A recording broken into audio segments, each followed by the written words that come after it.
नमस्कार मंडळी, नम्रता रेसिपीमध्ये आपले खूप खूप स्वागत. तर आज आपण बनवणार आहोत झटपट फक्त 10 मिनिटात तयार होणारी अशी इन्स्टंट आंबोळी आणि चटणी.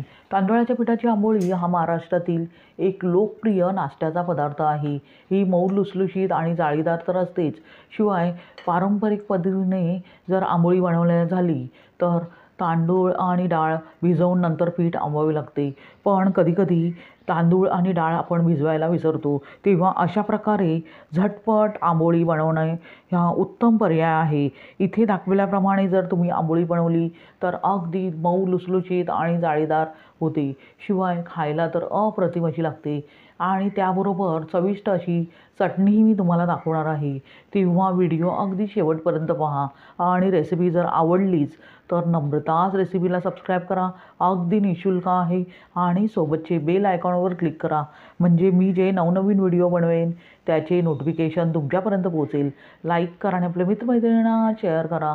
चला तर मग जास्त वेळ न घालवता इन्स्टंट आंबोळी आणि चटणी बनवायला सुरुवात करूया. इन्स्टंट आंबोळी बनवण्यासाठी प्रथम आपण मिश्रण तयार करून घेऊया. त्यासाठी इथे मी एक बाऊल घेतला आहे. त्यात 1 वाटी रोजच्या वापरातील तांदळाचे पीठ घालूया.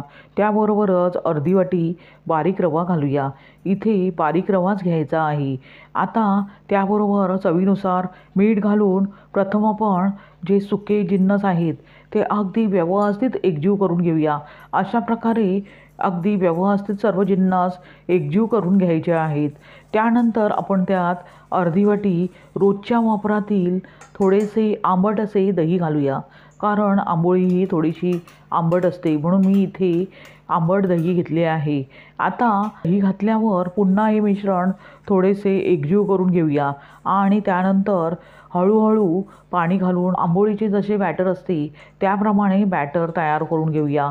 पाहू शकता अशा प्रकारे अगदी आंबोळीसाठीचे बॅटर व्यवस्थितपणे तयार करून घ्यायचे आहे. आता आपण त्यावर झाकण ठेवून साधारणतः 5 मिनटे हे बॅटर रेस्ट करण्यास ठेवूया, म्हणजे रवा त्यातील जो आपण घातला आहे तो अगदी व्यवस्थित फुलेल. साधारणतः 5 मिनिटानंतर भांड्यावरील झाकण काढून पाहूया. मिश्रण अगदी घट्टसर असे झाले आहे.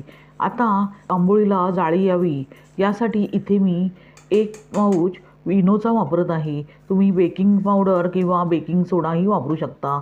आता इनो घातल्यावर अशा प्रकारे एकाच दिशेने मिश्रण अगदी हलके करून घेऊया, म्हणजेच फेटून घेऊया, म्हणजे आंबोळी अगदी लुसलुशीत आणि जाळीदार अशी तयार होते. साधारणतः 2 ते 3 मिनिटानंतर आपण पाहू शकता आंबोळीचे पीठ अगदी व्यवस्थितपणे तयार झाले आहे. अशा प्रकारे अगदी आंबोळीचे मिश्रण व्यवस्थितपणे फेटून घ्यायचे आहे. आता लगेचच आंबोळी बनवायला घेऊया.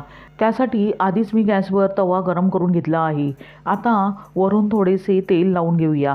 अशा प्रकारे ब्रशने एकसारखे तेल लावून घ्यायचे आहे आणि नंतर टिश्यू पेपरने अगदी व्यवस्थित पुसून घ्यायचे आहे. त्यामुळे आपला जो तवा आहे तो अगदी व्यवस्थितपणे सेट होतो. आता आंबोळीचे मिश्रण अगदी एकसारखे करून त्यातील एक डाव मिश्रण अशा प्रकारे तव्यावर व्यवस्थित पसरवून घ्यायचे आहे. तुम्हाला आंबोळी जितपत पातळसर किंवा जाडसर हवी आहे त्याप्रमाणे इथे मिश्रण तव्यावर घालायचे आहे. आता आपण त्यावर झाकण ठेवूया आणि गॅसची फ्लेम मीडियम ठेवून एक बाजू अगदी गोल्डन कलर येईस्तोवर भाजून घेतल्यावर पलटून दुसरी बाजू तशाच प्रकारे अगदी खरपूस भाजून घेऊया. साधारणतः 2 मिनिटानंतर आपण पाहू शकता एक बाजू अगदी खरपूस भाजली गेली आहे. आता आंबोळीची दुसरी बाजू तशाच प्रकारे अगदी खरपूस भाजून घेऊया. साधारणतः 2 ते 3 मिनिटानंतर आपण पाहू शकता आंबोळी पूर्णपणे तयार झाली आहे. इतपतच आंबोळी अगदी व्यवस्थितपणे भाजून घ्यायची आहे. आता लगेचच ती आपण एका जाळीवर काढून घेऊया. अशाच प्रकारे दुसरी आंबोळी मी तयार करून घेतली आहे, ती आपण त्याच जाळीवर काढून घेऊया. अशा प्रकारे सर्व आंबोळ्या मी तयार करून घेत आहे. आता आंबोळीबरोबर खाल्ली जाणारी चटणी बनवून घेऊया. त्यासाठी मिक्सरच्या भांड्यात अर्धी वाटी फुटाण्याची डाळ घालूया आणि त्यानंतर 4 ते 5 हिरव्या मिरच्या आणि अर्धा इंच आले घालूया. मिरच्या आणि आले तुम्ही तुमच्या आवडीनुसार कमी जास्त करू शकता. त्यानंतर चवीनुसार मीठ घालून मिक्सरच्या भांड्याचे झाकण लावून प्रथम हे मिश्रण अगदी सरसरीत तयार करून घेऊया। पाहू शकता चटणीसाठीचे मिश्रण मी सरसरीत तयार करून घेतले आहे। आता चटणीला रंग यावा यासाठी इथे मी अर्धा चमचा लाल तिखट वापरत आहे। जर वापरायचे असेल तर वापरा, नाही वापरले तरी चालेल। आता त्यामध्ये आवश्यकतेनुसार पाणी घालून मिक्सरच्या भांड्याचे झाकण लावून अगदी बारीकसर अशी चटणी वाटून घेऊया। पाहू शकता अशा प्रकारे आंबोळीसाठीची चटणी मी अगदी व्यवस्थितपणे वाटून घेतली आहे। लगेचच ती आपण एका बाउलमध्ये काढून घेऊया। त्यानंतर इथे मी चटणीला फोडणी देणार आहे। इथे मी हिंग, मोहरी, जिरे आणि कढीपत्त्याची फोडणी देत आहे। फोडणी चटणीत घातल्यावर अशा प्रकारे चमच्याने चटणी व्यवस्थित एकजीव करून घेऊया। जर तुम्हाला फोडणी द्यायची नसेल तर नाही दिली तरी चालेल, तरी ही चटणी अगदी चविष्ट अशी तयार होते। अशा प्रकारे तयार झाली चविष्ट अशी आंबोळीबरोबर खाल्ली जाणारी चटणी। लगेचच गरमागरम आंबोळी आणि चटणी सर्व करूया। सकाळच्या घाईगडबडीत नाश्त्याला ही आंबोळी अगदी उत्तम पर्याय आहे किंवा टिफिनमध्ये ही आंबोळी तुम्ही देऊ शकता। लहान मुलांच्या टिफिनसाठी ही आंबोळी अगदी उत्तम पर्याय आहे किंवा एखाद्या वेळेस जर तुम्हाला चपाती भाजी बनवायचा कंटाळा आला असेल तेव्हा अशा प्रकारे आंबोळी आणि चटणी तुम्ही 10 मिनिटात बनवून त्याचा आस्वाद घेऊ शकता। ही आंबोळी तुम्ही चटणीच काय उसळीबरोबरही खाऊ शकता। फारच अप्रतिम अशी लागते। तुम्ही अशाच प्रकारे इन्स्टंट आंबोळी आणि चटणी बनवून पहा आणि त्याचा आस्वाद घ्या।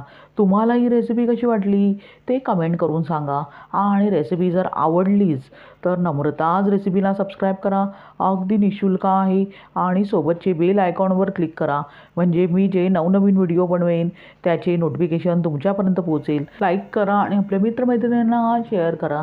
पुन्हा भेटूया अशाच झटपट, साध्या, सोप्या आणि चविष्ट अशा रेसिपीसह। धन्यवाद। श्री स्वामी समर्थ।